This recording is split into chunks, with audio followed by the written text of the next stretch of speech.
ہے کہ جب صحابہ کرام رضی اللہ عنہ نے اس کی یزید کی بیعت کر لی تھی، مثلا حضرت عبداللہ بن عمر رضی اللہ عنہ بھی ہیں اور باقی لوگوں کے بھی بعض نام لیتے ہیں، تو کہتے ہیں آپ کو اس میں کیا اعتراض ہے؟ شاہ جی ہمیں کوئی اعتراض نہیں ہے، ہم یہ کہتے ہیں بیعت ہوئی کس طریقے سے ہے۔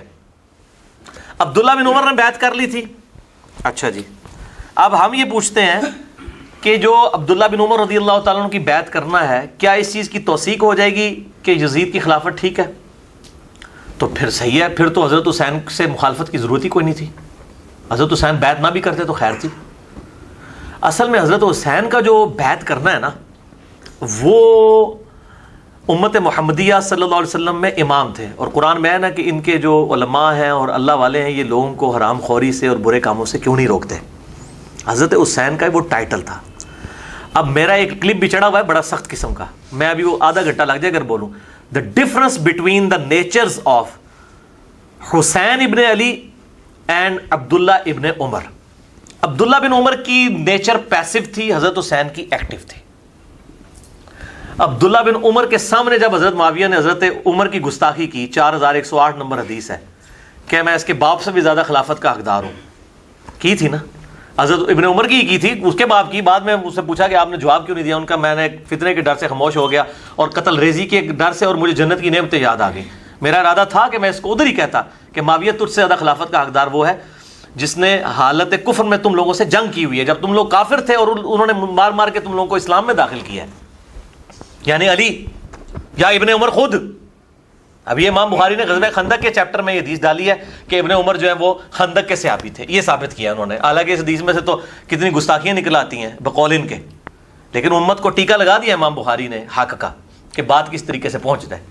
تو ابن عمر تو اپنے باپ کے خلاف جب بات ہوئی ہے، وہ بیچارے وہاں نہیں بولے، وہ پیسو نیچر کے تھے، وہ دوسری طرف جاتے تھے کہ حکمرانوں کے خلاف خروج نہ کیا جائے، قیام نہ کیا جائے۔ اسی لیے بخاری مسلم میں بھی آتا ہے کہ یزید کی جب لوگ بیعت توڑ رہے تھے واقعہ حرہ کے بعد، وہ ان کو منع کرتے تھے۔ ہم یہ پوچھتے ہیں جو بیعت توڑ رہے تھے وہ بریلوی دیوبندی شیعہ تھے؟ وہ بھی تو صحابہ ہی تھے، ان کی اوپینین کو نہیں یہ لوگ مانتے، انہوں نے بیعت توڑ دی تھی۔ اور ادھر ہی میں وہ ضمناً بات بتا دوں، یہ وہ محمد بن انفیہ والی جی وہ بھی ہاں کہتے ہیں جی محمد بن انفیہ جو ہیں وہ ان کے سامنے جب ذکر کیا یزید شرابی تھا، کبابی تھا، تو انہوں نے کہا میں نے تو اس کو سنت میں آگے بڑھ کے دیکھنے والا دیکھا ہے، سنت میں آگے بڑھ کے۔ جنہوں نے باوجداد سنت نو تروڑ رہے ہیں، سنتوں نو بدل رہے ہیں، وہ سنت میں آگے بڑھ چڑھ کے، ٹھیک ہے۔ تو بڑا نمازی یہ ہے، اور یہ آدھی روایت پیش کرتے ہیں۔